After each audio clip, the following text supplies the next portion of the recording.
tudo o que envolve o desenvolvimento da garotada. E hoje nós temos a satisfação de apresentar para vocês a Mônica Gardelli Franco, que vem fazer um trabalho de mentoria com os professores da Terra Brasil. E vai abordar um assunto de extrema importância para as crianças de 1º ao 3º anos, que é a alfabetização, os desafios da alfabetização em tempos de atividades remotas. Então, eu espero que vocês aproveitem bastante. A Mônica tem muita experiência. Eu prefiro que ela própria se apresente e depois, se for o caso, vocês poderão trocar um pouquinho de ideias com ela e tudo. Então, muito obrigada pela presença e vamos começar. Mônica, agora é com você. Oi, boa noite a todos e todas. É um prazer enorme estar aqui, né? Eu recebi com muita alegria o convite da Escola Terra Brasil para estar, enfim, podendo participar do trabalho que a escola já vem realizando e levar um pouco da minha experiência para os professores, em especial do ciclo de alfabetização. É um trabalho de longo prazo, né? A gente tem uma proposta de longo prazo e assim, esse convite veio especialmente para estar contribuindo, né, com esse momento que a gente está, que é um momento muito crítico da educação, em função da pandemia, da gente estar, né, trabalhando. Vocês estão me enxergando bem, gente? Está tudo bem aí? Tá? Eu vou contar para vocês, antes de eu falar tão formalmente, eu vim fazer uma formação aqui em Araraquara, na cidade de Araraquara. E eu cheguei aqui e a atividade precisou ser suspensa por causa teve uma escola que teve um professor que foi contaminado e ele veio a falecer ontem, então as escolas, as atividades dessa semana foram suspensas. Então, eu estou falando isso porque assim, eu estou no saguão do hotel onde eu estava hospedada, então eu estou sem a luz apropriada, eles me deixaram ficar aqui no espacinho para poder falar com vocês. Então, por isso que está assim meio escuro, né? A imagem acaba ficando meio escura. Mas eu acho que assim mesmo dá para a gente bater um papo, enfim, que vai ser bem agradável. Então, voltando ao assunto, eu fui convidada e foi com muita alegria que eu aceitei o convite, porque a minha experiência, só para vocês entenderem um pouco, né, eu tenho uma experiência bem grande como professora, eu fui 20 anos professora de sala de aula, de sala de alfabetização, e há 20 anos, depois que eu saí da sala de aula, aí eu me envolvi em várias atividades, né, desde pesquisa, aí fui fazer mestrado, doutorado, até o trabalho mais ligado a políticas públicas, de educação, né, e em especial com o uso de tecnologia, formação de professores, e tive aí enfim, tive algumas experiências que foram muito ricas para a minha formação, e eu espero trazer essas experiências para contribuir aí com o projeto da escola. Uma das experiências que eu tive foi no Ministério da Educação, como diretora no Ministério da Educação, aonde eu pude trabalhar desde do primeiro desenho da base curricular, né, nacional, da base nacional comum curricular, e mais voltada para a questão de materiais didáticos. Então, a gente tinha um programa muito grande no Brasil, que é o Programa Nacional do Livro Didático, e eu estava muito envolvida com a questão dos materiais didáticos, enfim. E aí, com essa experiência acumulada, a gente começa a ter aí um monte de referência para poder ver, e principalmente ajudar os professores, né, nesse cotidiano tão complexo, que é o cotidiano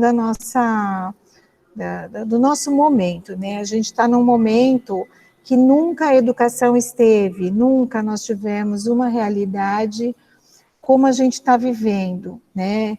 A gente já teve outras crises, a gente já teve outras, enfim, algumas situações em que a educação precisou ser revista e etc. Mas esse momento que está obrigando a gente a encontrar um caminho de alcançar as crianças por meio da tecnologia, ele é muito novo, né?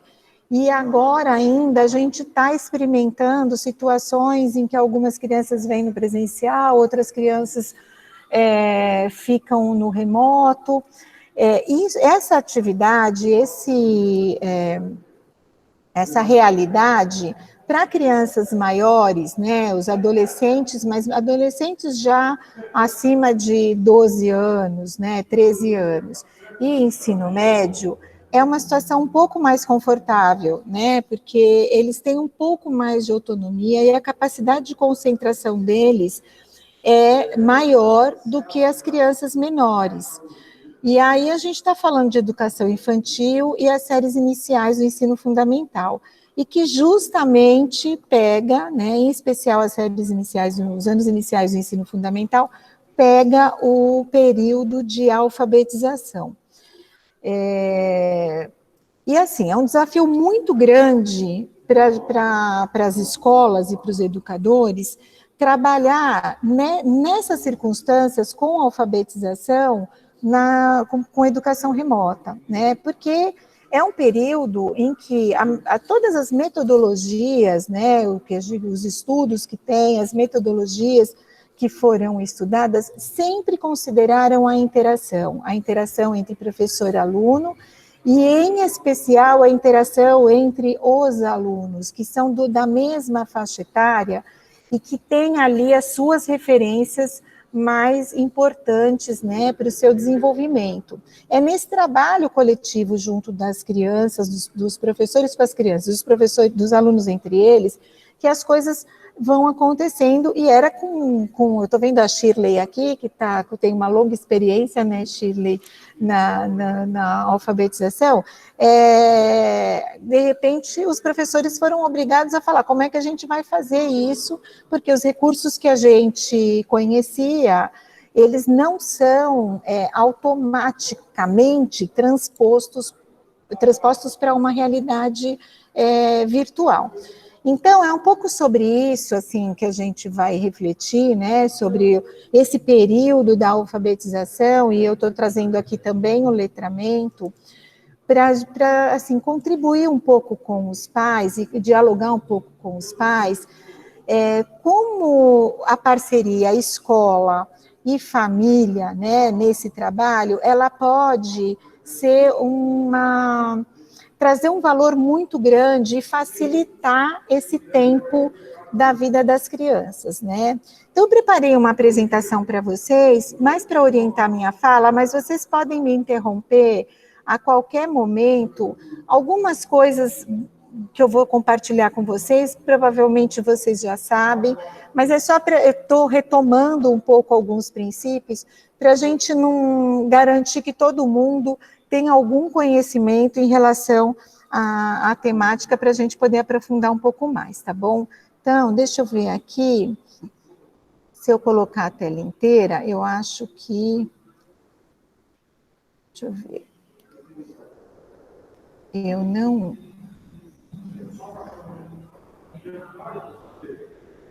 Vocês já começaram a ver? Vocês estão me vendo? Alguém dá um sinalzinho, porque eu acho que eu deixo de ver vocês. Estamos vendo agora. Tá ótimo, então.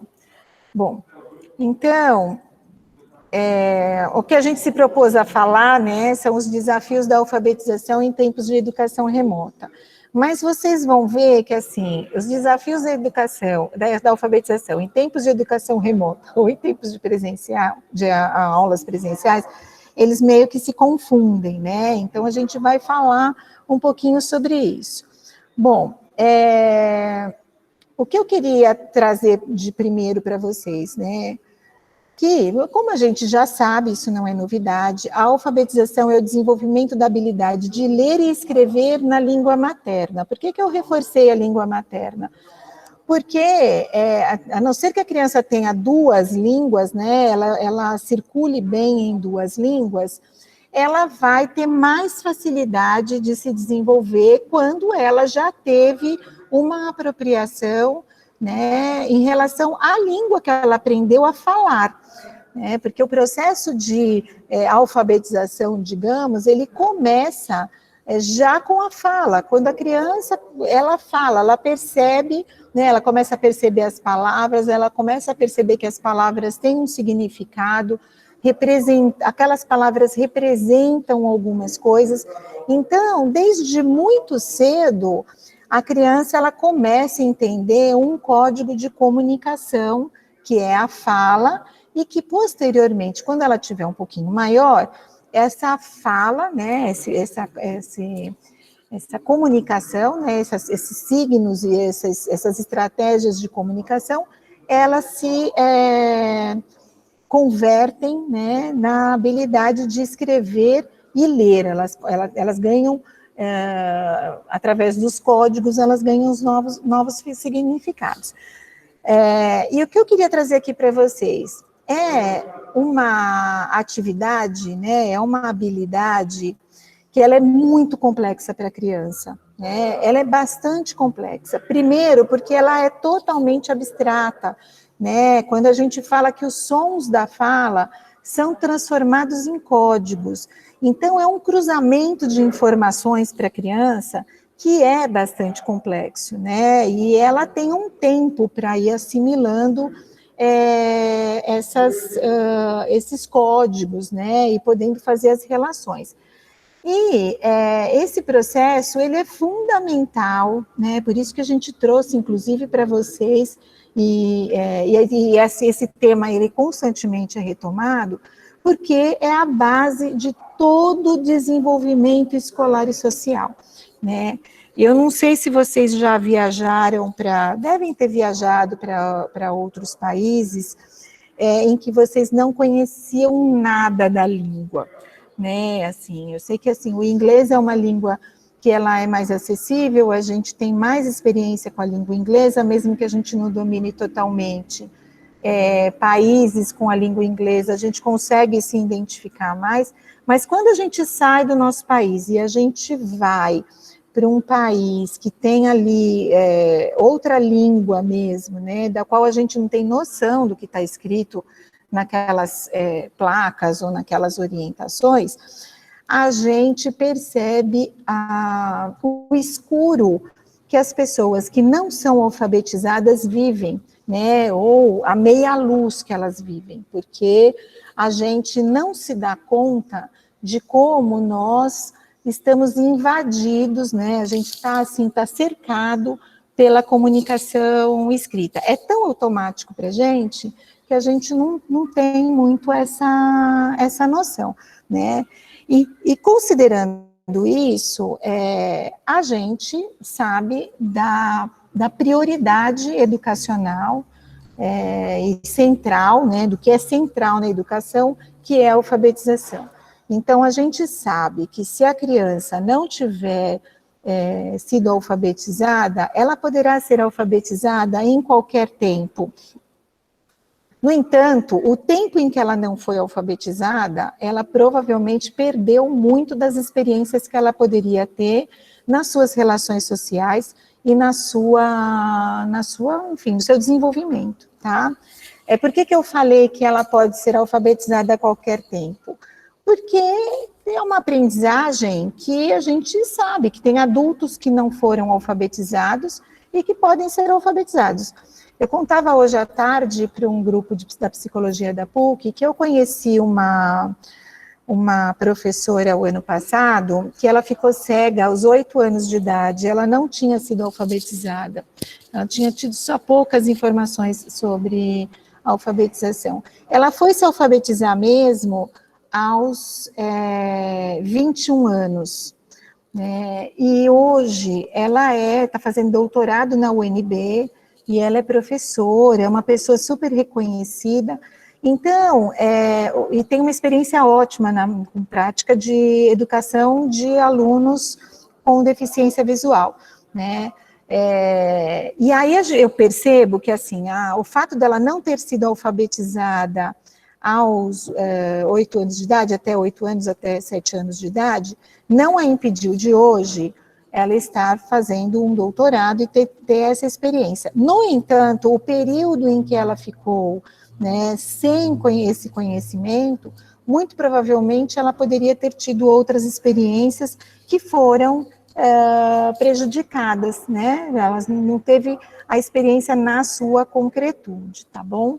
Então, e aí, assim, quando a gente fala em alfabetização, a gente sempre fala neste outro lado, digamos, né, da alfabetização, que é o processo de letramento.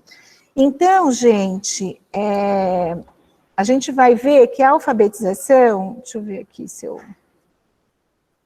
A alfabetização, ela está focada nos códigos, né? Então, na aquisição dos códigos da linguagem escrita. Então, saber o que significa o código de determinados sons. Basicamente é isso. Eu estou sendo bem simplista aqui, mas o processo de alfabetização, ele se concentra nisso.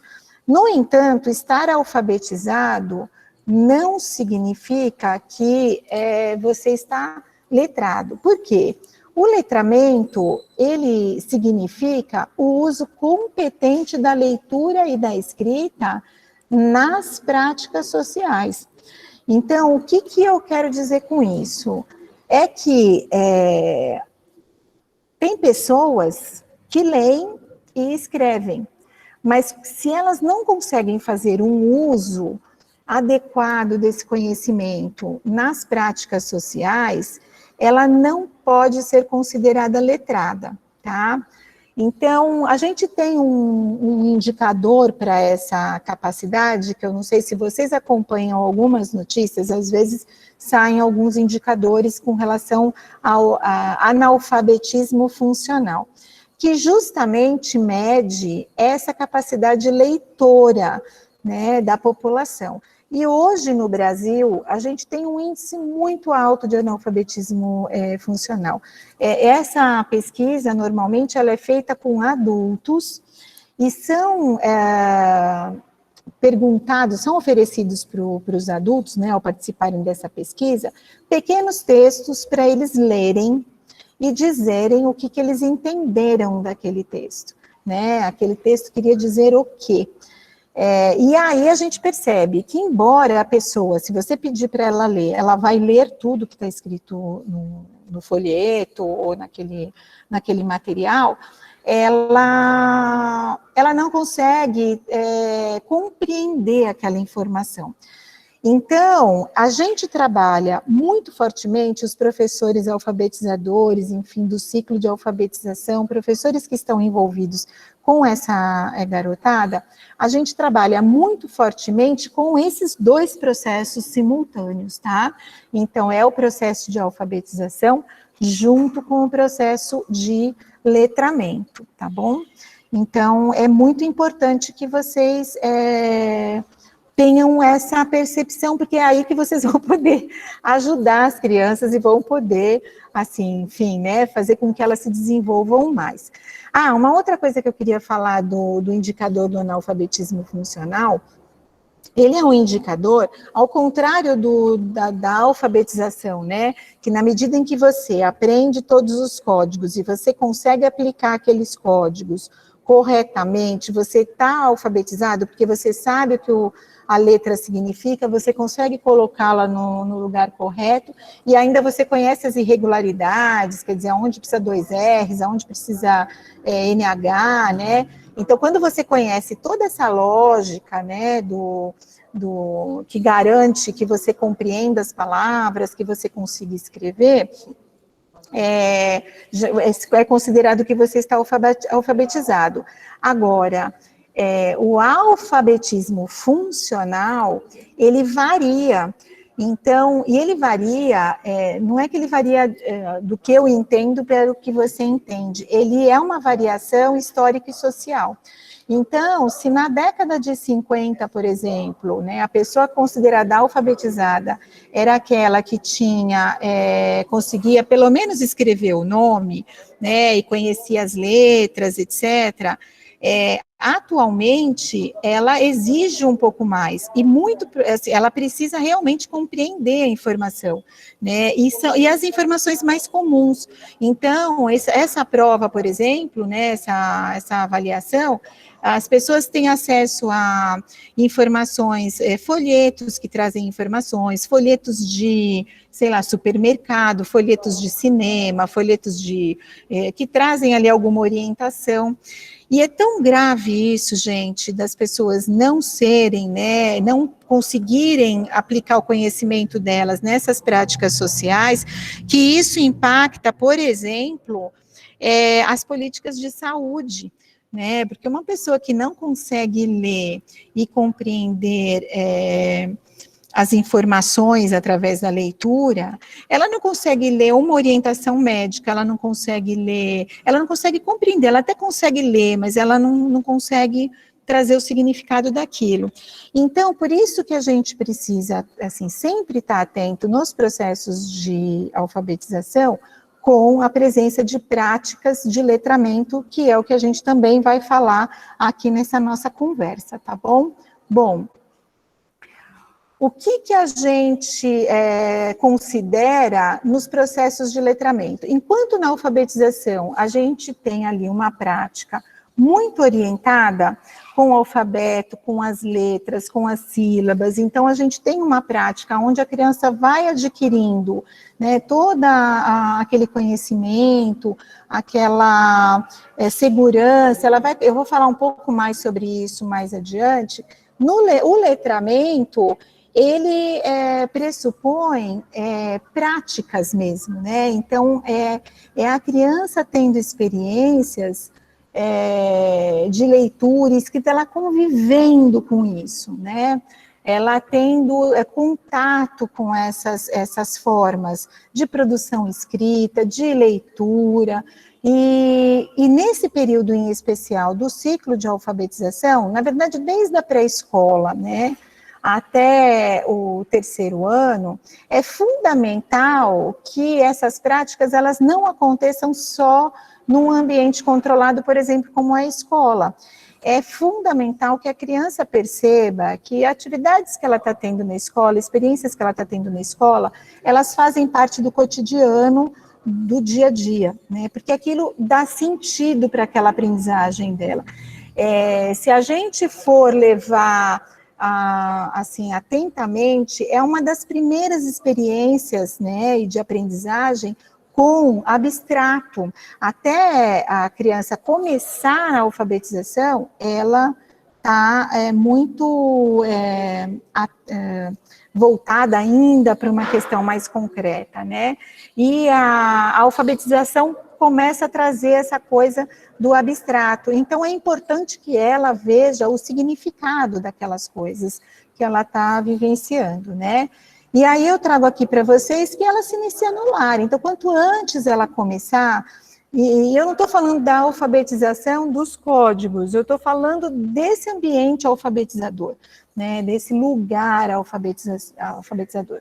Quanto antes ela começar a conviver com material, com livros, com leituras, com experiências de escrita, etc., mais ela vai ganhando a segurança para se desenvolver, tá? Então, é fundamental que a gente tenha essa noção do processo de alfabetização junto com o letramento, porque é isso que vai depois garantir o desenvolvimento da criança até, enfim, né, nas idades. Bom, e aí eu faço só um reforço aqui, né, quer dizer, alfabetização e letramento, que é um processo, ele é conjugado, digamos assim, né, ele envolve desde a decodificação da língua, que é aquilo que eu falei, né, de como é que se usa essa decodificação para as demandas sociais, tá? Então, é super relevante que a gente tenha isso em mente, tá bom, gente? São diferentes, são processos diferentes do ponto de vista de desenvolvimento, porque a parte da apropriação dos códigos, ela demanda ali trabalhos de apresentação mesmo, né, e a gente conta segredos para as crianças, né, elas vão observando, né, e é diferente da prática do letramento, porque aí ela vai vendo as coisas sendo usadas, tá, mas como eu disse, elas não podem de jeito nenhum estar separadas, e aí é preciso alfabetizar letrando, e garantir, desde o início, a participação em práticas de leitura e produção de textos reais e diversos, né? Quando a gente fala real aqui, é que a gente está chamando atenção para aquilo que precisa fazer sentido para a criança, né? Para ela poder, ela também apreciar aquela produção dela, né? Porque ela está entregando. Bom, e aí, gente, assim, tem uma série de técnicas e métodos, né, que organizam o trabalho pedagógico em torno da alfabetização. E vocês vão, assim, é muito provável que, assim, há muito debate sobre qual é o melhor método, como é que a criança aprende melhor, né, como é que, se a gente está garantindo ou não, enfim, tem muita discussão em torno das metodologias. E o que eu costumo dizer é que, assim, o ideal das metodologias são aquelas em que se respeita o processo do aluno, né, e a gente vai falar um pouco sobre esse processo um pouquinho mais adiante, e que a criança tenha uma experiência de aprendizagem aonde ela comece a atribuir sentido para aquela experiência e ela comece imediatamente a usar nas suas práticas, tá? Então, os métodos, tem uns que são mais, se eles forem usados isoladamente, eles reduzem um pouco essa experiência das crianças, porque foca só na letra e na sílaba e em palavras sem sentido, né? Como, por exemplo, é um método tradicional. Provavelmente, eu não sei vocês, mas eu e a Magda, nós somos bem alfabetizadas no método mais tradicional, né? E fomos alfabetizadas.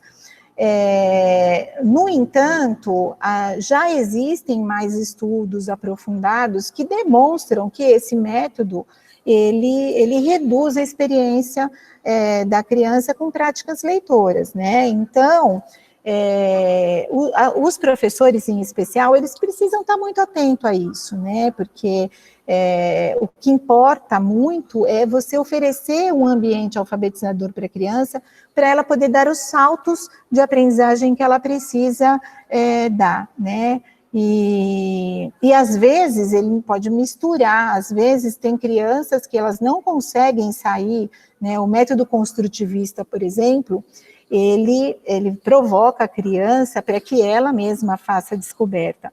Mas, às vezes, a criança, depois de muitas tentativas, ela ainda, né, não caiu a ficha ainda para ela, né, porque a alfabetização é isso, cai a ficha.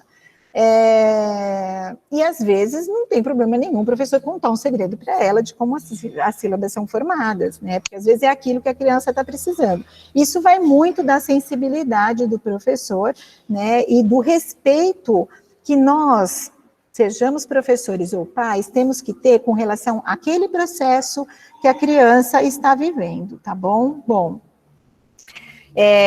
o que a gente considera, então, né, elementar, quaisquer que sejam os métodos que a gente usa, o que a gente considera elementar? Então, o elementar, que é um dos princípios da alfabetização, é a decodificação, organização do sistema alfabético e da escrita, é conhecer o alfabeto e saber fazer essa aplicação na escrita com sentido, né? O outro tem a ver com a compreensão, né, e dos sentidos do texto, né, e do contexto que aquele texto representa, que sentido que ele tem, vocês vão entender um pouquinho melhor mais para frente. Mas esses são princípios que envolvem todo o trabalho, né, e que eu acho importante vocês conhecerem, os pais, né, porque os professores já conhecem, eles sabem muito profundamente isso, mas os pais é bom conhecerem, porque vocês vão começar, ao observar seus filhos, vocês vão começar a entender o que eles estão fazendo, porque eles fazem, independente da gente ensinar, né, ou querer que eles nos expliquem o que eles estão fazendo, eles farão, tá? Bom, e aí eu trago um outro princípio aqui para vocês, que é fundamental, que é a questão do erro. Até pus um texto muito longo, mas para dizer o quê? Que nesse processo, né, de alfabetização e letramento, isso é com a gente também, em qualquer momento da nossa vida, né? Para a gente aprender, a gente comete o que a gente chama de erro, né? Porque não está totalmente certo. Mas por um grande período atrás, né, nos métodos mais tradicionais, uma vez que se ensinava a criança determinado, sei lá, determinada sílaba, né, determinada palavra, não se admitia mais que aquela criança errava, né? Mas estudos mais recentes que já são mais antigos, tem uns 30 anos esses estudos, eles observaram como que é o raciocínio, como que se desenvolve o pensamento, e não é da criança, é de todos nós, porque se a gente for alfabetizar adulto, eu trabalhei muitos anos com adultos na alfabetização de jovens e adultos, o processo é o mesmo, não tem a ver com a idade que está acontecendo isso, tem a ver com o próprio processo de aquisição da escrita, né? E neste caso, dentro desse processo, os erros, eles fazem parte dessa tentativa de se aprender a escrever e a ler, etc., né? São hipóteses que vão sendo jogadas, né? E quando um trabalho é muito bem organizado, e você entende que o erro está dentro desse processo, ele te sinaliza em que momento daquela construção a criança está, tá? Então, assim, o erro, em especial no período de alfabetização. Tá? Uma vez que a criança já conhece os códigos, ela já está com os códigos, enfim, dominados, etc. Espera só um pouquinho, gente, eu não estou vendo vocês. Pensei que era alguém daí me chamando. Aí a gente vai trabalhar com essa questão do erro de uma forma menos flexível, né? Porque uma vez que a gente já sabe que ela domina, ela já reconhece, ela já escreve, aí ela já aprendeu, já está claro para ela, aí a gente trabalha de uma outra forma com o erro. Mas no processo de alfabetização, o erro é uma coisa que faz parte, né, das tentativas dela adquirir, tá bom? Bom, e aí a gente vai falar um pouco sobre os processos da evolução da escrita, né, que vocês, se têm filhos pequenos, vocês conseguem observar melhor. Quem acompanhou mais de perto os filhos que estão agora nas salas de alfabetização vai lembrar bastante disso. Então, a gente tem as garatujas, né, que é a primeira experiência da criança com relação à escrita. Ela percebe que tem uma coisa que deve fazer sentido, ela vê as pessoas escrevendo em alguma circunstância, ela começa a ter as experiências de representar alguma coisa através da escrita, né? Então, são crianças que quando você pede para ela, escreve alguma coisa, ela não sabe, ela acha que ela está escrevendo, né? Então, a gente tem dois tipos, que são ou ondulados, ou círculos, linhas verticais, e aí ele tenta já, né, no segundo tipo, ele já tenta ali dar uma indicação do que é que ele está tentando dizer, né? Então, assim, a gente teve um momento na vida da gente que a gente viu que as nossas crianças escreveram sim nas paredes. Essa semana, uma amiga da minha filha, ela estava na casa da mãe dela, e a mãe dela tem um chão branquinho, assim, sabe? E aí todo mundo se distraiu, o filho dela achou aquele chão lindo para escrever, né? Ele escreveu no chão inteirinho, a família inteira, ele tem 2 anos, a família inteira foi lá agachar para limpar o chão da casa da avó, porque é natural da criança, né? Então, se não quer que escreve na parede, deixa já preparado um lugar para essa criança escrever, porque ela vai escrever. Se ela não achar um lugar para ela escrever, ela vai escrever no sofá, vai escrever no chão, vai escrever na parede, ela vai escrever. Então, deixa lá preparado já para evitar estresse, porque isso faz parte do desenvolvimento. Então, aqui estão alguns exemplos, né, dos rabiscos que as crianças fazem, e aqui ela começa a tentar escrever, mas assim, sem sentido nenhum, né, assim, no sentido de que ela acha que ela está representando alguma coisa. O que a gente vai ver, então, dentro desse processo, né, que eu falei para vocês, é um processo. Esse processo, gente, ele não é uma coisa assim que... Como é que eu posso dizer para vocês? Ele não foi inventado. Na verdade, ele nasceu de uma pesquisa com muitas crianças, né, com 2 pesquisadoras, que foram pesquisando criança por criança, e ao perguntar para elas em determinada idade, né, para elas escreverem, propor para elas escreverem, elas perceberam que havia uma regularidade, né, no processo. Então, todo mundo, eu passei por isso, você passou por isso, todo mundo que teve a experiência de aprendizagem da escrita, alfabetização, passou por essas fases que eu vou contar para vocês, né, e que aí atribuíram um nome para essas fases, a fim de que a gente pudesse identificar e aí poder, enfim, atuar mais concretamente em cima dessas fases, né? Então, a gente tem, dentro desse processo, que é identificado, e é muito interessante que, se vocês têm crianças menores, quiserem fazer essa experiência, façam para vocês acompanharem, porque é muito interessante, porque é o que elas respondem mesmo.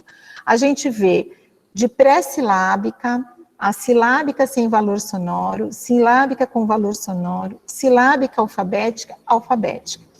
Esse circuito, gente, ele normalmente, ele pode ser passado, às vezes, mais rapidamente. Tem criança que muda dessas fases, né, mais rapidamente. Tem crianças que demoram um pouquinho mais. Mas esse circuito, digamos assim, né, até ela conseguir identificar o valor sonoro correto das letras, a aplicação correta nas sílabas, é esse circuito que ela vai seguir, né? Porque são as hipóteses que ela constrói a respeito da escrita, tá? Então, aqui, quando a gente fala que uma criança está na escrita pré-silábica, é que ela ainda não percebeu que a escrita representa a fala. Então, ela não percebeu, né? Ela sabe que tem ali uma coisa que acontece, e aí ela reproduz de várias formas, com minhoquinha, enfim, traços, ela até usa desenho com letra para poder representar, né? Por quê? Porque ela não tem a consciência fonológica. E essa consciência é a consciência de que para cada código existe um som, e que esse som, ele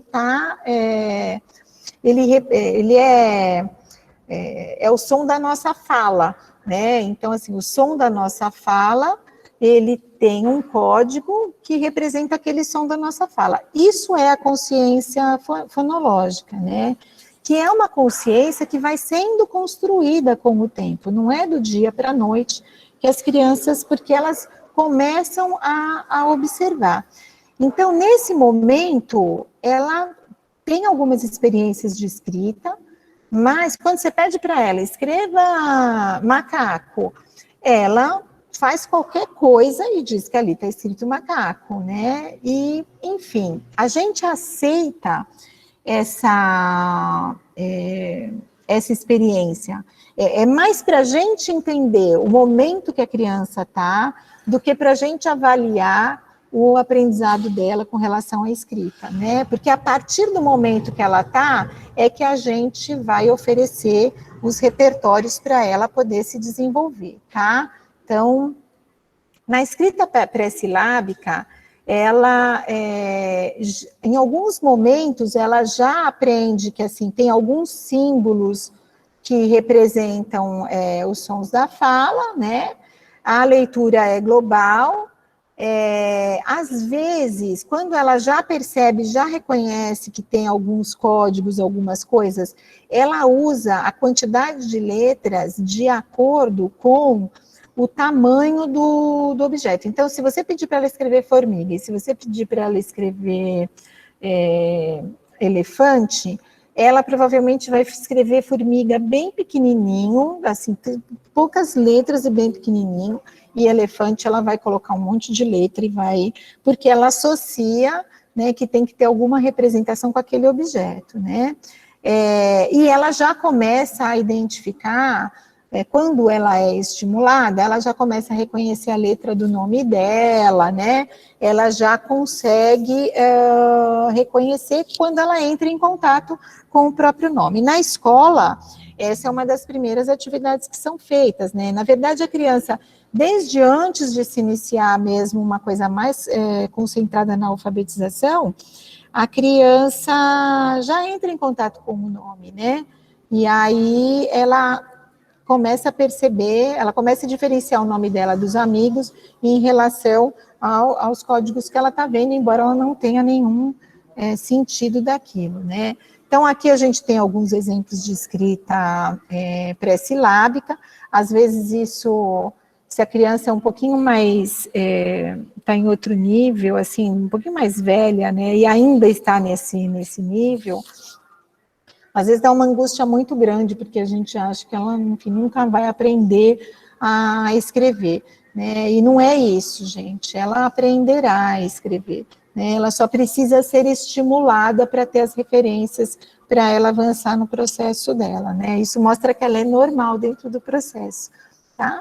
Bom, aqui, enfim, é um exemplo, né, de uma escrita pré-silábica, e aqui também é outro exemplo de escrita pré-silábica, porque ela não atribui nenhum valor de nada, né? Bom, quais são as características que a gente pode observar dessa fase? Escrever e desenhar têm o mesmo significado, ela não relaciona a escrita com a fala, não diferencia letras de números, então algumas crianças podem misturar. Ela reproduz traços típicos da escrita, mas de forma desordenada. Aquilo que eu falei, né? As coisas grandes têm nome grande, as coisas pequenas têm nome pequeno. Ela pode usar as letras do próprio nome para escrever tudo, porque é o que ela conhece, né? E ela não aceita que seja possível escrever e ler com menos de 3 letras, ela já tem noção de que uma palavra tem que ter mais que 3 letras, né? E ela não faz nenhuma separação da palavra. Se você pedir, ela escreveu, e se você pedir para ela ler, ela vai ler num fôlego só, assim, entendeu? Ela não tem a noção da sílaba, né? E aí, eu não consigo ver o que está embaixo, porque tem um negócio bem em frente. Aqui já foi.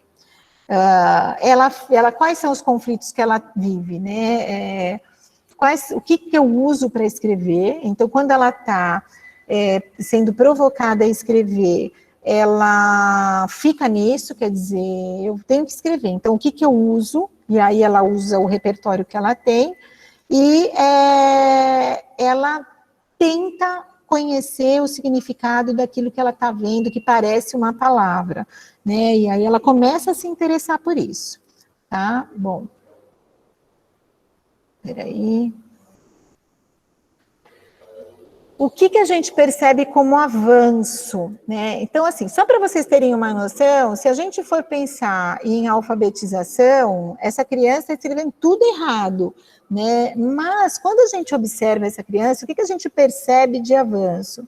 Ela começa a diferenciar desenho da escrita, você começa a observar que ela começa a usar de outros recursos para escrever, né? Ela percebe as letras, ela começa a tentar identificar o som, ela começa a querer explorar mais o nome dela, por isso que ela acaba usando o nome dela em outras palavras, ela começa a querer reconhecer o nome dos colegas e dos familiares, né? Então é super importante que a gente mostre para essa criança como é o nome da mamãe e de letra bastão, né? Eu vou falar um pouquinho sobre isso. E perceber que as letras são usadas em diferentes posições. Ela começa a entender que tem uma lógica ali que ela precisa prestar atenção, né? Eu não coloquei na apresentação, mas é bom destacar que nesse período, a melhor letra para a gente trabalhar com a criança é a letra bastão. E eu vou falar um pouco de leitura lá para frente, e nesse período, né, até que a criança se torne alfabética de fato, o ideal é que a gente também adquira livros de leitura para as crianças, sempre em letra bastão, porque as letras bastão, elas são bem separadinhas, né? As crianças conseguem visualizar elas como uma unidade e facilita para elas poderem adquirir aí e avançarem no seu processo, tá? Quais são atividades que a gente promove? Gente, isso na escola, quando as crianças estão na escola, essas atividades, elas fazem parte da rotina da escola, e vocês que acompanham seus filhos, inclusive na aula remota, estão observando que as professoras continuam com essas atividades, né? Mas é só para reforçar.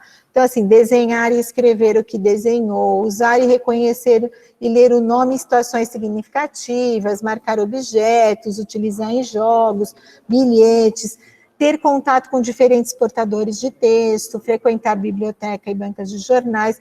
Por quê? Porque tudo isso, gente, ela vai percebendo que tem um sentido na vida, né? Então, mesmo que ela não saiba escrever, ela ainda não reconhece, é importante ela ter esse contato, ela ser exposta a esse lugar, né? As famílias mais vulneráveis, a gente tem dados, assim, de índices de um atraso na escolarização das crianças, de famílias cujos pais não são alfabetizados, né? E é muito importante isso, porque mesmo elas indo para a escola, a vivência em casa, ela não corresponde àquelas aprendizagens, ela não tem dentro da casa dela um ambiente que favoreça isso, né? Porque os pais acabam usando de outros recursos para poder usar da comunicação, né? Então, quando a gente tem essa oportunidade, é bom a gente expor as crianças a essas experiências, né? Então, usar letras móveis, o bingo de letras, produção oral de histórias, né? Então, você começa a construir ali um campo de aprendizagem para essas crianças, né? A escrita espontânea é fundamental para ela poder ir experimentando, inclusive do ponto de vista motor, para ela ir soltando o pulso, né, e conseguindo escrever, e para ela ir ganhando aí consciência do repertório das letras do alfabeto, né, e seus significados e tal. Então, isso é fundamental, e vocês vão ver que boa parte dessas atividades, elas perduram por todo o processo da alfabetização, tá? É super relevante isso. Bom, aí a gente vai para uma segunda fase, que é a escrita silábica sem valor sonoro, né? E o que significa essa escrita silábica sem valor sonoro? Ela já percebeu que na hora que ela vai ler a palavra, ou ela pensa na palavra, essa palavra, ela tem ali aquelas paradinhas. Ela já percebeu que borboleta, ela faz borboleta. E aí, ela fala, descobrir uma lógica aqui, né? Então, para cada um desses sons, eu acho que tem um signo. E por que sem valor sonoro? Porque não tem relação o signo, né? Aquele código, ele não tem relação com o som que ela está falando. Ela só faz as marcações das sílabas, né? Então, borboleta, gato, sapo, né?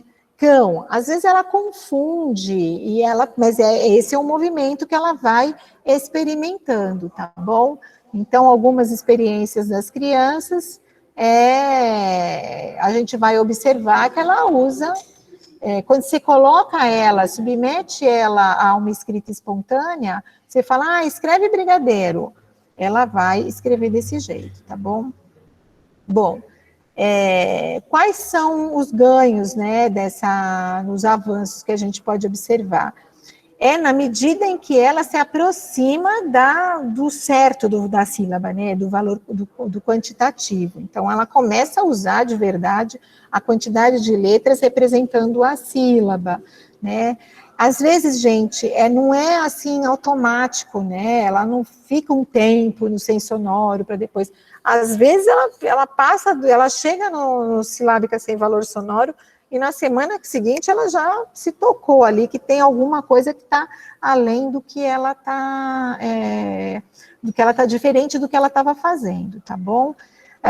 E aí, enfim, vocês devem ter visto seus filhos escrevendo, né, dessa forma, e vocês, inclusive, devem ter conversado com os seus professores a respeito desse momento que a criança está. Então, quando um professor escreve num relatório que a criança encontra-se num momento, né, silábico, sem valor sonoro, é isso, ela está nesse momento, ela reconhece que a palavra tem tantas sílabas, mas ela não consegue atribuir o som, né, e aí tem que se trabalhar para ela reconhecer o som, né, que é a consciência fonética, né, de saber a letra. Bom, eles podem escolher...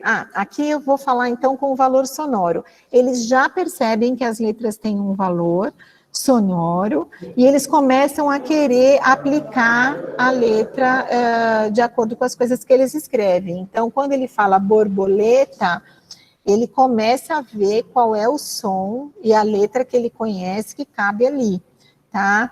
Gente, uma vez que eles chegam na fase silábica, não regride, tá? É uma coisa assim, não regride, a criança não regride para a fase anterior. A não ser que ela perca toda a referência, o que tenha sofrido, sabe, Deus, alguma coisa...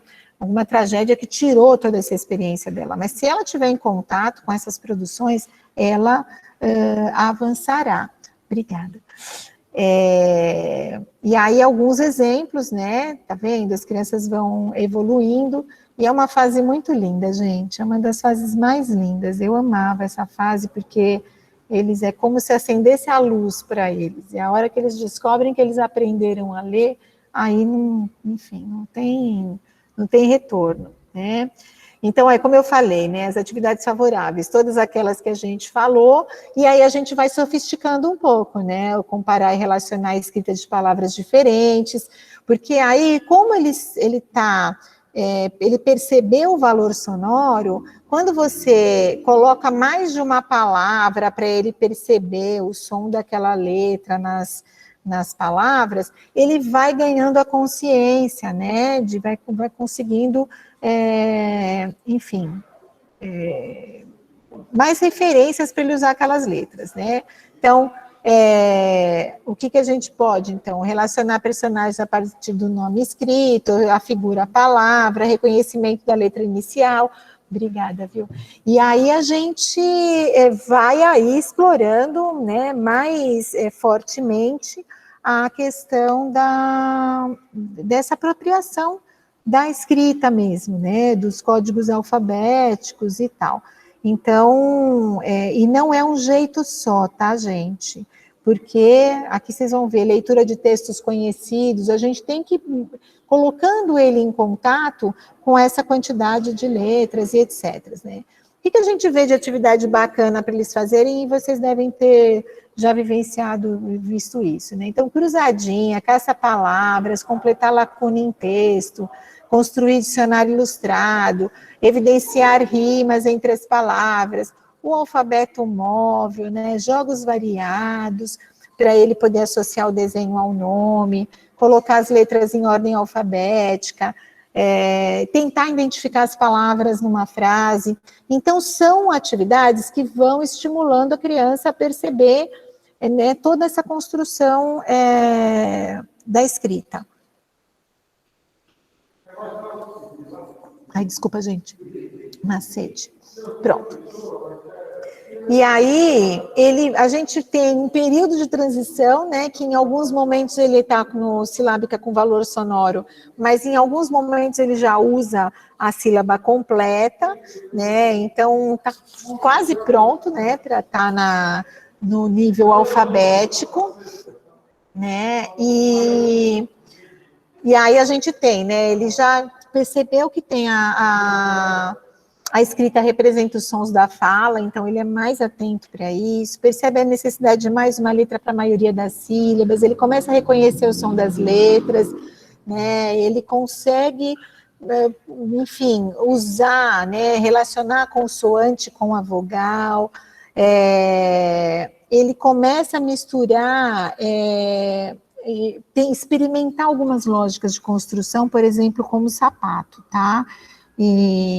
E aí, enfim, a gente vai, ao perguntar para ele as coisas que ele escreveu, tem coisa que ele já escreve muito bem, tem coisas que ele ainda está experimentando.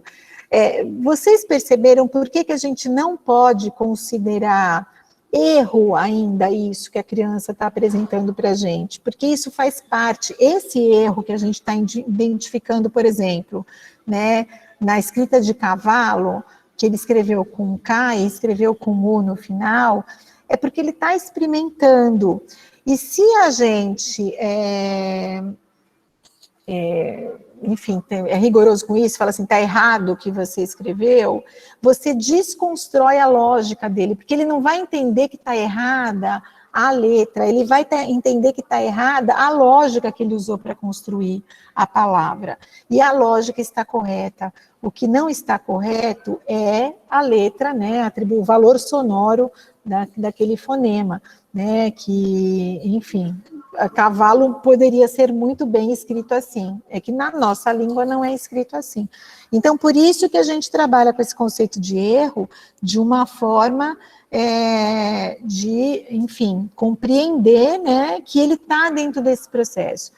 E ao invés de você, por exemplo, nesse caso, ao invés de falar tá errado, né, você fala, que lê para mim, cavalo, ele vai ler, com que outra letra a gente poderia escrever K? Né? E aí você mostra para ele que tem outra possibilidade de uso de letra para escrever essa palavra. Né? E aí você fala assim, olha, a gente fala cavalo, mas é cavalo, que letrinha será que tem aqui na última letra? Né? Por quê? Porque você não pode desconstruir a lógica dele, tá? Eu acho que tá ficando chato, né, gente? Eu não vejo vocês, aí eu fico meio aflita. Bom, e aí ele vai, enfim, experimentando, né, e começa a escrever, aí ele se empolga, começa a escrever textos, né, aí é um bilhete para a Carol. Convido você para brincar na minha casa no dia do feriado. Um beijo de Mariana para Carol, um abraço, né? Gente, quando a criança chega numa construção dessa, né, ela está bem avançada, né? A gente já está considerando que essa criança está no último nível desse processo, né, que é o processo alfabético, né, porque ela já entende que a escrita tem uma função social, ela já conhece o valor sonoro de quase todas as letras, mas mesmo aquelas que ela não atribui valor sonoro correto, é muito próximo, né? Ela apresenta estabilidade na escrita das palavras, compreende que cada letra corresponde aos menores valores da sílaba, procura adequar a escrita à fala, faz leitura com ou sem imagem, inicia preocupação com questões ortográficas. Então, ela já está se apropriando desse universo da escrita, né? E quando a criança está nesse universo, é quando a gente tem que, enfim, dar oportunidade para essa criança escrever, né? Então, assim, a gente tem que dar oportunidade para essa criança escrever o tempo todo, porque é isso que vai dando segurança para ela no desenvolvimento das, enfim, na apropriação, né, do que a gente está chamando da alfabetização, tá? Então, ela começa a identificar dificuldades só na ortografia. Ela consegue já produzir pequenos textos, então, o que eu trago aqui de Piaget é que, porque assim, esse estudo em relação à língua, Piaget fez um estudo em relação aos processos da lógica matemática, né, e ele, enfim, que era um psicólogo, né, bastante estudioso, ele disse que as crianças dão esse vai e volta, né? Então, assim, o salto cognitivo depende de uma assimilação, então ela vai repetindo aquilo, vai reforçando aquilo, e às vezes, quando ela é provocada a pensar de modo diferente, ela desorganiza para reorganizar de novo. Né? Isso é mais psicológico, mas é o processo que acontece, que é natural, gente. Por isso que que a gente fala aqui, que leva tempo, né? Então as crianças precisam ter essa experiência e que levam tempo. Bom, aqui eu só coloquei algumas coisas, porque depois eu posso compartilhar esse material com vocês, né? Só algumas referências do que a gente falou até agora. E aí, gente, né, assim, quando a gente olha só para essa parte, a gente acaba ficando meio aflito, né, para que as crianças escrevam corretamente e para que elas avancem logo nesse processo, né, dá uma certa aflição, ainda mais se a gente é pai e mãe, porque a gente fala, ai meu Deus, será que não vai aprender? Ai meu Deus, será que vai ter dificuldade? Ai meu Deus, porque está distraído, né? Ai meu Deus, não está conseguindo identificar, né, mas faz parte do processo. Mas lembra que eu falei que esse processo ele tem que estar sempre acompanhado de uma prática social de escrita e de leitura, né? Então, assim, aqui eu já trago algumas dicas para vocês, pais, prestarem atenção, né? Seus filhos estão nessa fase, de vocês colocarem seus filhos, né, não exagerado, tá, gente, porque eles podem se sentir cansados e aí eles vão desistir. Eu tenho 2 netas em idade de alfabetização, e a minha filha uma hora ficou tão ansiosa com uma delas, que era menorzinha, que ela falou, ai mãe, chega, você já está me cansando com essa história de pedir para eu ler toda hora tudo, né, então a gente tem que ter um pouco de sensibilidade. Mas aqui eu trago algumas práticas sociais que podem ser compartilhadas com eles, né? Então, assim, quando for fazer compra no supermercado, um jeito de estimular as crianças a escreverem, mesmo que tiver naquelas fases lá que eu falei, pedir para eles escreverem as coisas que eles querem que vocês comprem. Façam a listinha de vocês que a mamãe vai no mercado, né? E pedir para eles escreverem, né? Ou se eles forem no mercado com vocês, agora é mais difícil por causa da pandemia, a gente tem um pouco mais de receio, mas assim, para eles tentarem identificar os rótulos dos produtos, o que está escrito, né? Então, sempre provocar, né? Colocar, será que está escrito alguma coisa aqui? O que será que está escrito, né? E aí, gente, eu vou falar mais adiante, mas eu começo a falar aqui agora, que a prática de leitura, ela não é simplesmente a decodificação da letra, por exemplo, do rótulo, né? E aí a gente vai trabalhar com as crianças outros elementos que elas podem usar de recurso para compreender aquilo que está escrito, né? Vou falar um pouquinho mais adiante. Aí, assim, leitura de outdoor, leitura de correspondência, né? Ou do envelope que chega em casa, olhar, falar, para quem que é o envelope? Vê lá para mim. Para quem que é essa correspondência?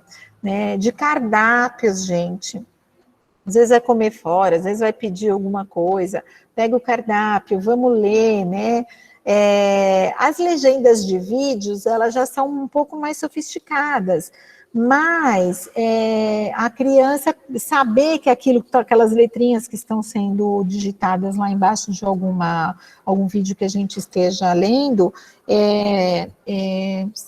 são escritas, são palavras que estão representando alguma coisa, né?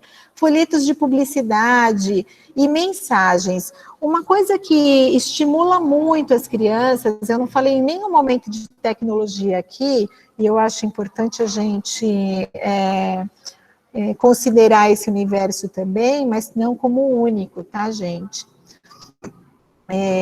Mas é a troca de mensagens. A minha neta deu um salto em termos de escrita, depois que ela começou a me mandar mensagens pelo WhatsApp. Tem, lógico, que colocar ali a letra maiúscula para ela escrever, e eu respondia para ela por mensagem também, né? Então, você atribui um sentido para aquela escrita, e é importante que haja uma cultura de leitura dessas coisas em casa e que ele se sinta convidado a participar desses momentos, né? É muito importante.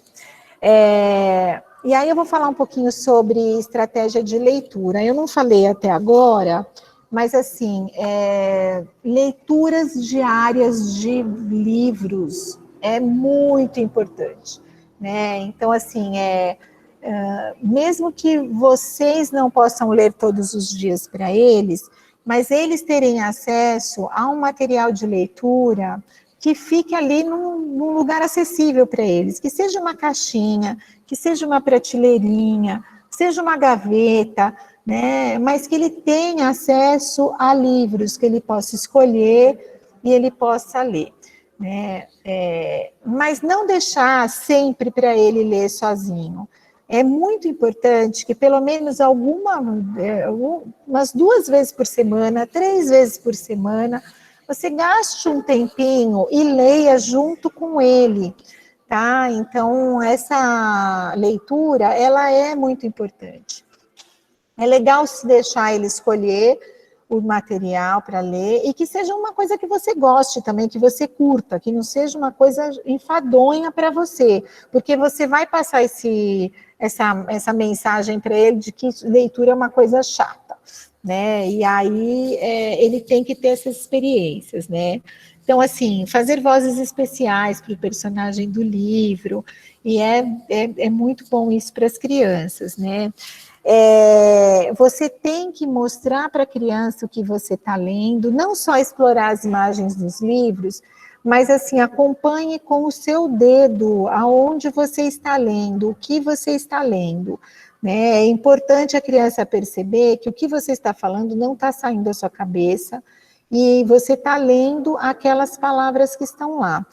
Uma outra coisa que precisa, tá? Deixa eu ver aqui. Uma outra coisa que você pode trabalhar com o seu filho, né? Porque assim, a leitura nunca é só das palavras, né? Então, você pegar o livro, antes de você começar a ler, se é um livro novo, por exemplo, você colocar para o seu filho ou para a sua filha, do que será que trata esse livro? Né? E aí, explorar as informações que aquele livro tem. Então, assim, às vezes tem uma borboleta na capa, e aí explorar com a criança.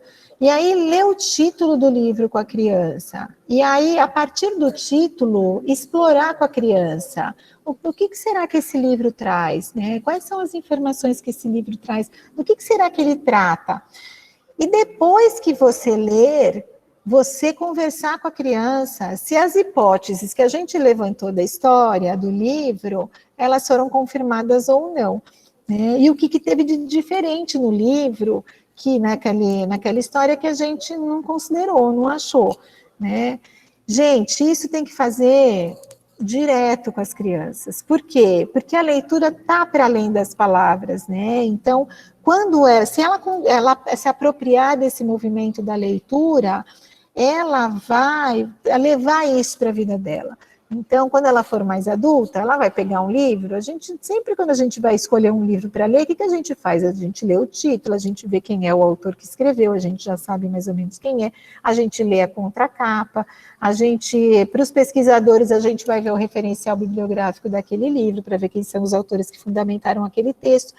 Isso é uma leitura prévia que a gente faz do livro, né? Porque a leitura depois, ela fica mais agradável, né? E aí você já tem um roteiro de leitura.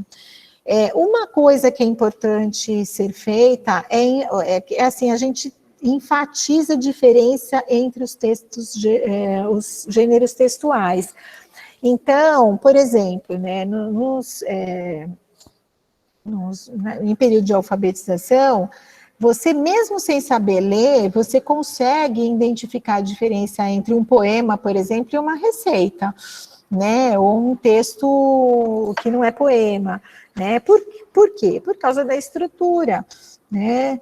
Então, é importante na hora da leitura, essas referências, elas também serem passadas para as crianças, entendeu? Então, assim, vai fazer um bolo, escreve a receita com letra bastão para a criança, e aí, junto com a criança, e ela te ajuda a fazer o bolo e ela vai ler a receita, né? Então, é muito importante isso. Outra coisa que é muito importante é explorar vocabulários desconhecidos. Então, se tem alguma palavra diferente no meio da história, né, que foi lida, explorar, assim, falar, o que será que é isso, né?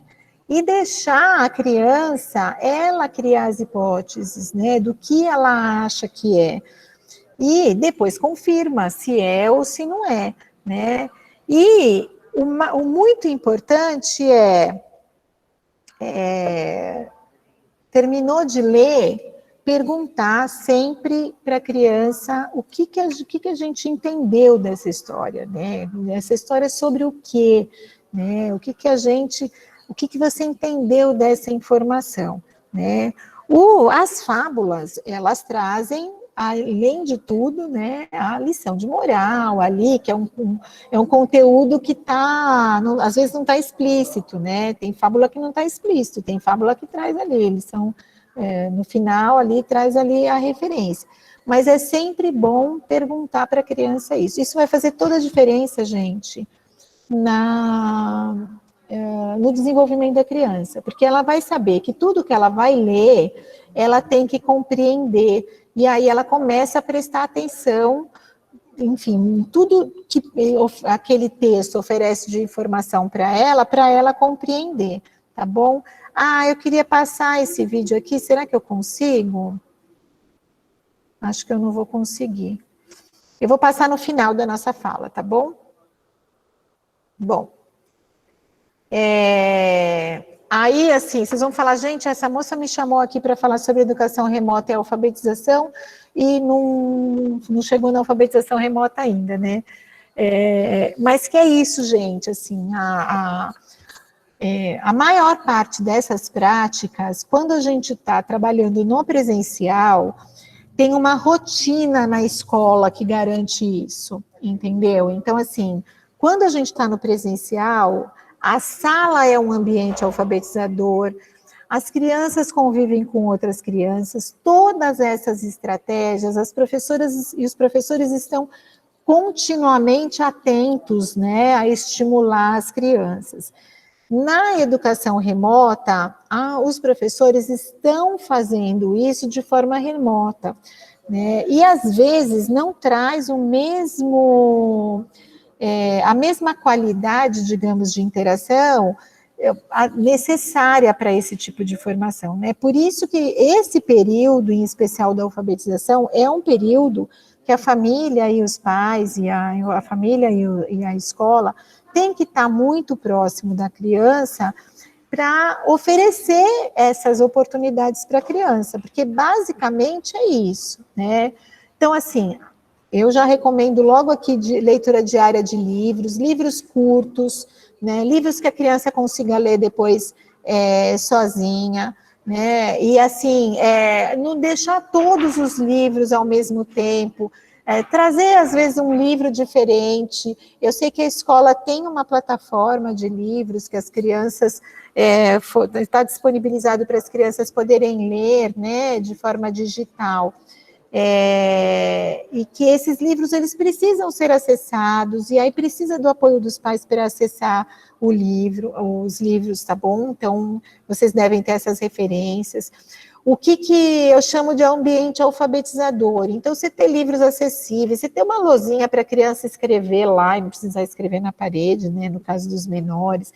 Você ter recursos para as crianças explorarem, papéis, lápis, jogos educativos, tem vários jogos educativos que trabalham com letras, com sílabas, enfim, aqueles de encaixe, tem vários que podem ser ali, tá disponibilizados para as crianças, para elas poderem, enfim, experimentar, né?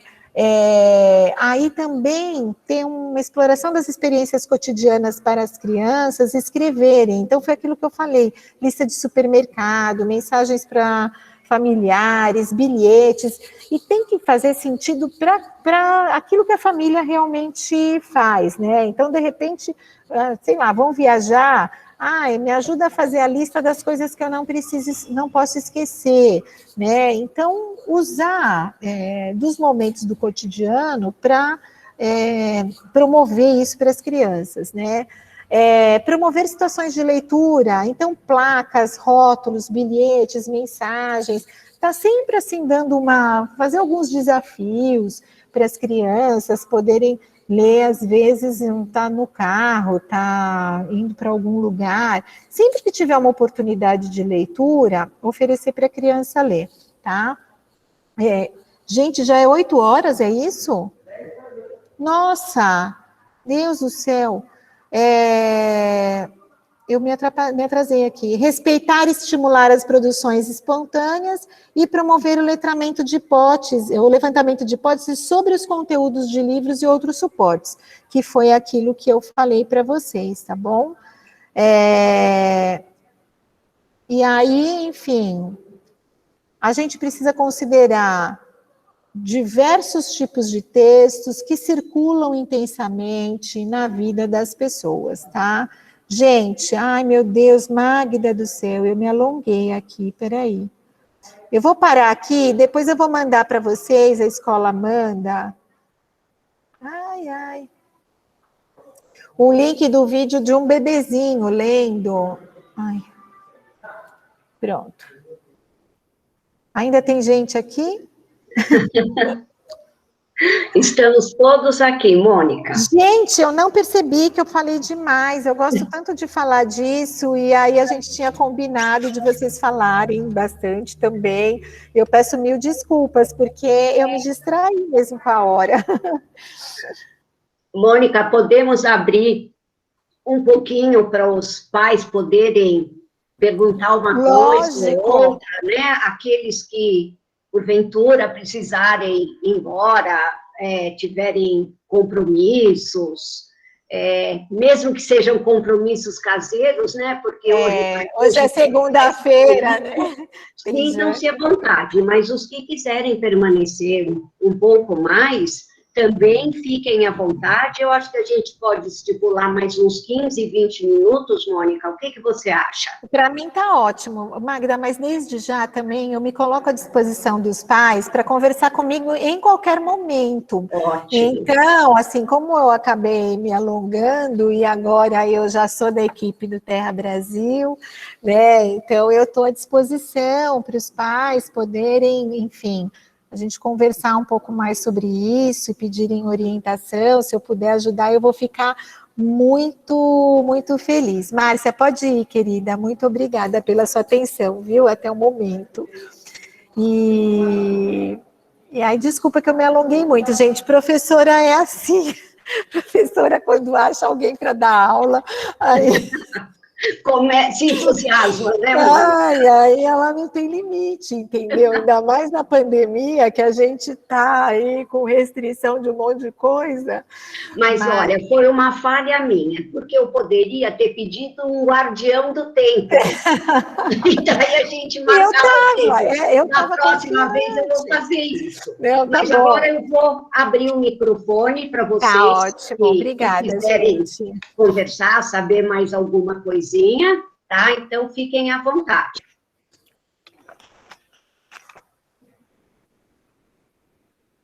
Gente, eu cansei vocês, que coisa mais chata, eu não esperava isso.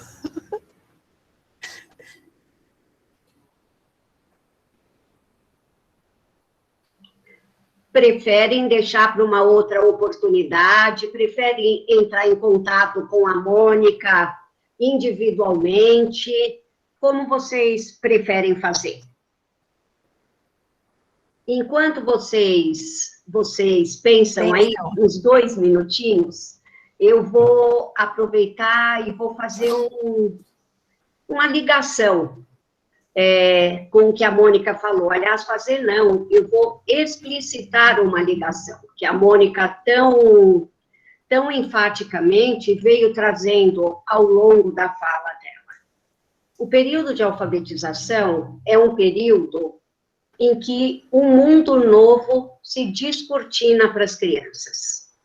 É você entrar no mundo como um todo, um mundo que você compreende, um mundo do qual você faz parte. E por mais difícil que esteja essa situação de alfabetização remota e da pandemia que nós todos estamos vivenciando, nós todos temos tido, e eu falo porque, embora os meus filhos já estejam bem para lá da alfabetização, eu também tenho netos morando aqui comigo, a gente está tendo uma possibilidade ímpar, é aproveitar algo que acontece escolarizadamente e transformar isso em algo do afeto, em proximidade afetiva.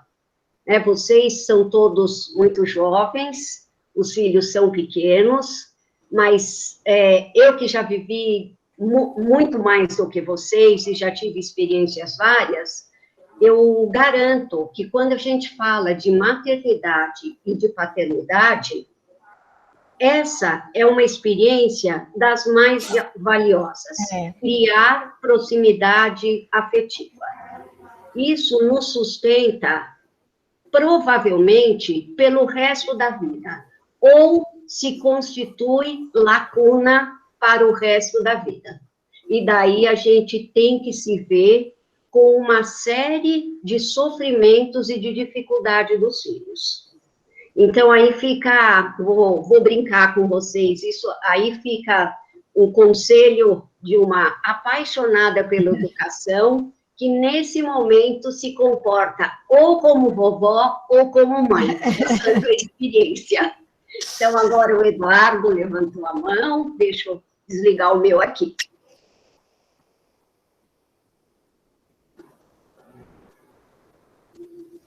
Tá, não estou ouvindo, Eduardo.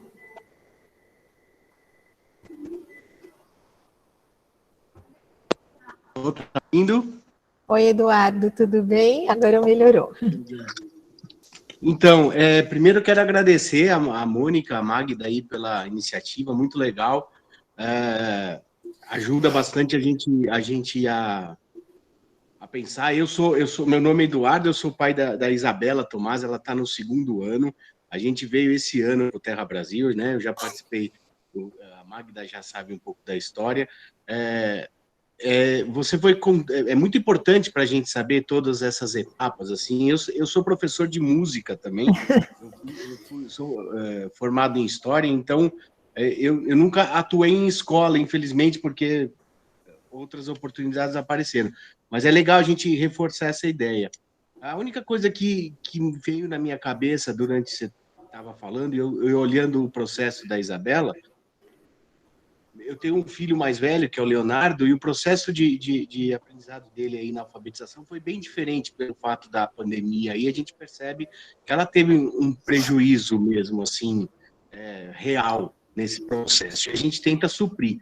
uma das coisas que aconteceu com ela, eu sinto que ela tem um receio de errar, né? Por mais, a gente não entra nessa de que ela errou, mas ela tem medo de ler ou medo de escrever, porque ela não vai fazer certo e ela precisa fazer certo. Tem um pouco da personalidade dela, mas eu acho que isso foi dentro desde o ano passado, do processo novo, né, de que ela estava entrando nessa questão. E eu não sei se tem alguma dica prática para a gente trabalhar com ela nessa questão. Então, você sabe o que acontece, Eduardo? Eu não sei se eu falei no começo, porque eu falei tanto, né? Mas, assim, o prejuízo que as crianças em idade de alfabetização estão tendo por causa da pandemia, ele tem, assim, esse preparo, digamos, do professor, né, que ele tem essa experiência já para lidar com esse dinamismo, e que às vezes a gente em casa, a gente precisa lembrar, né, então você fala assim, hoje eu preciso pegar, como é mesmo o nome da sua filha, Isabela? Isabela.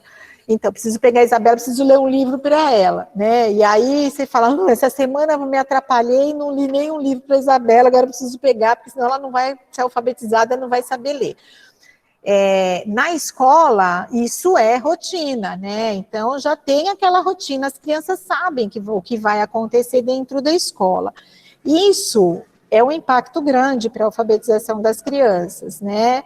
E é uma demanda grande para os pais também, porque é isso que a Magda falou, né? Então, em vez de entender que é uma tarefa, né, escolar para poder que a criança aprenda, que seja entendida como um momento de aproximação, né, com a criança ali, de aproveitar esse ninho, né, de familiar aí, que às vezes em outras circunstâncias não seria tão aproveitado.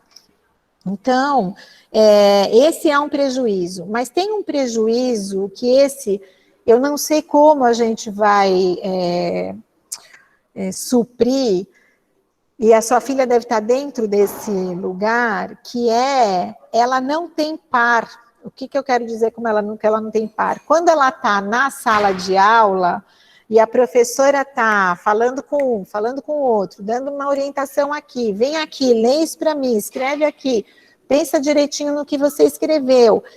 A Isabela, ela está no mesmo nível que todo mundo, então a ansiedade dela, ela é menor, porque ela sabe que o amiguinho dela está igual a ela, e que às vezes ela está um pouco melhor que o amiguinho dela, ela consegue perceber isso.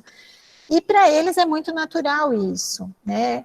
Agora a Isabela está, por forças das circunstâncias, numa casa de um pai letrado, formado em história, um irmão mais velho que já sabe ler e escrever, que já teve um processo de alfabetização diferente, e ela está achando que ela tem que dar conta, ela está sem a referência do coleguinha dela, né? Por mais que aí, a Shirley não sei se está aí, mas eu sei que tem atividades de mostra para a professora, vamos mostrar para os amigos, né, o que você fez. Por mais que a gente tente, numa atividade remota, dar um jeito dessas crianças interagirem, é muito diferente de você estar com 20 crianças numa sala de aula e você, como professor, você está ali conduzindo o trabalho e as crianças estarem observando as outras crianças, como é que elas fazem, como é que elas pintam, como é que elas se comportam, como é que elas brincam. Eu não sei ainda como é que a gente vai sair dessa, né, Magda, porque, enfim, que saída que a gente vai ter para essa situação. Mas é muito provável que ela esteja dentro dessa percepção de que meu pai sabe ler e escrever, eu tenho que fazer, se eu já conheço as letras, e se eu errar, meu pai sabe, meu irmão sabe, minha família sabe, todo mundo sabe, ela não tem aquele que não sabe, a não ser que ela tenha primos, e aí você convive, e aí ela vê, mas na experiência pedagógica, isso é engraçado que a gente às vezes não dá valor no cotidiano quando a gente tinha essa possibilidade, mas que agora a gente vê o quanto que faz de falta para as crianças, né? Então, no caso que você falou, é interessante porque ela tem os primos que estão junto também, só que ela é a caçula. Então, ela é a única que ainda está nesse processo, né? Pois é, Isso que então, você falou é uma então é coisa... isso, assim, você pode ter certeza, né? Eu acho que talvez, eu não sei, né? Assim, é uma hipótese minha, tá? As crianças não têm as hipóteses escritas, aí eu vou jogar aqui uma hipótese. Talvez você lembrar, né, assim, não comparando com ela, mas lembrando do processo do irmão também, como é que ele fez, como é que foi. Aí, não assim, olha, vou te contar uma coisa, seu irmão também passou por isso não funciona. Mas assim, vamos lembrar de coisas que a gente fez quando a gente era pequeno, né? E aí, e você também falar, e uma vez, quando eu estava aprendendo a ler, ai, mesmo que você não lembre, entendeu? Tenta ser criativo para ela perceber que isso é um processo, que a gente também passa por processo de aprendizagem, né? E você falou que é músico também, né? É músico? Então, essa coisa do erro, né, de não fazer certo, de tentar várias vezes, de sair assim, né, não fiz certo, então não faz mal, não fiz certo, não faz mal, a gente faz de novo, a gente tenta, uma hora dá certo, porque é natural. Então, dá um pouco essa percepção para a criança. Eu não conheço ela, tá? Estou falando meio de quem acabou de participar de uma conversa com vocês. Mas muito provavelmente ela está sem referência que ela possa se compreender de que ela está dentro do normal, entendeu? E aí ela com certeza deve estar ansiosa, né? Nós pais também temos ansiedade, a gente não vê a hora que eles escrevem que a gente morre de, ai meu Deus, será que não vai escrever? Será que não vai escrever? Vai escrever tudo errado, ai essa letra, esse garrancho, meu Deus, não vai saber escrever de letra cursiva. Não tem jeito, gente. Se a criança está num ambiente letrado, numa família que estimula, com experiência, não tem jeito dela não se alfabetizar, entendeu? Só se a gente não der valor nenhum para isso, e a gente não... Eu lembro que eu tinha medo, eu tenho filhos adultos, eu sou vó também, tenho tudo casado.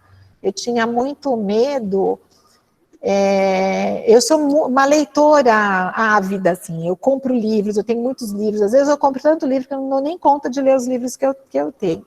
E eu achava que eles não iam gostar de ler, porque a leitura para eles era muito obrigatória, era para a prova, tinha que ler o raio do livro, porque ia cair na prova, e eles precisavam saber um monte de coisa. E os meus 3, até meu menino, que eu achei que seria o menos ligado, eles são leitores ávidos. E quando aconteceu isso, não sei te dizer, entendeu? Porque foi muito assim de que eles, enfim, acho que olharam para mim, porque o pai não é leitor, e começaram a ver que fazia um sentido, né? Porque a leitura é uma coisa fascinante, né, gente? Uma hora que a gente começa a ler, é isso que a Magda falou, né? O mundo faz assim, né? E não tem volta. E ver acontecer isso com a criança é a coisa mais linda.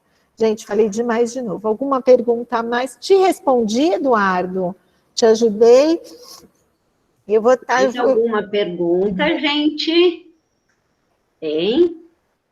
Querem aproveitar ou não?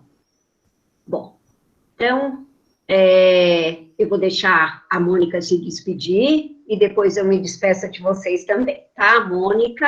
Ai, muito obrigada pelo convite, Magda, foi ótimo, agradeço demais a paciência de vocês todos que estão aqui me ouvindo, né, essa conversa que eu engatei, e é um prazer enorme estar com a escola nesse momento, assim, eu vou e estou à disposição de vocês, se vocês quiserem, enfim, conversar comigo, tirar alguma dúvida, perguntar alguma coisa. Se eu puder ajudar, eu vou ajudar com prazer. O máximo que pode acontecer é eu falar, não tenho noção, né, Magda? Porque a gente vai descobrir juntos. E aí, mas eu estou super à disposição de vocês, viu? Muito, muito obrigada, Magda, pela oportunidade.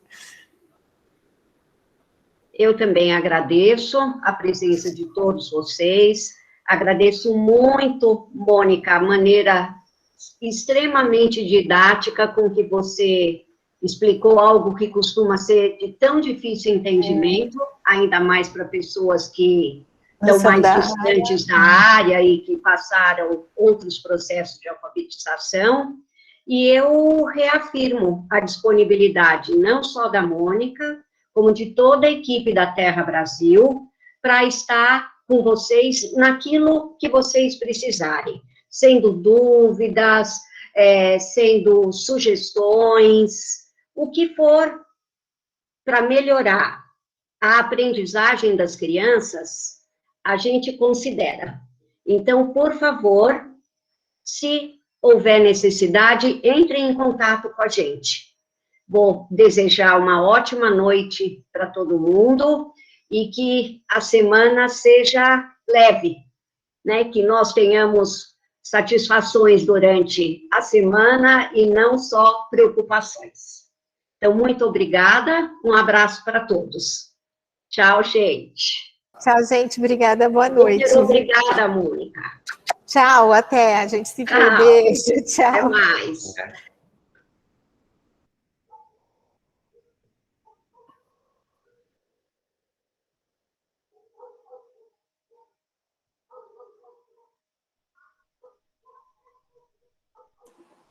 Boa noite, Magda. Boa noite, Beth. Tchau, Carol. Até amanhã.